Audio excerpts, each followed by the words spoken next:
బాగున్న పళ్ళెంతో అతిశయం ఆ సీతాకోక చిలక ఒళ్ళెంతో అతిశయం వేణువులో గాలి సంగీతాలే అతిశయం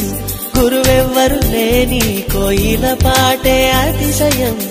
అతిశయమే అచ్చెరు వందే నీవేనా అతిశయం మాగిరులు ఈతరులు ఏ ఝరులు లేనప్పుడు ముందున్న ప్రేమేగా అతిశయం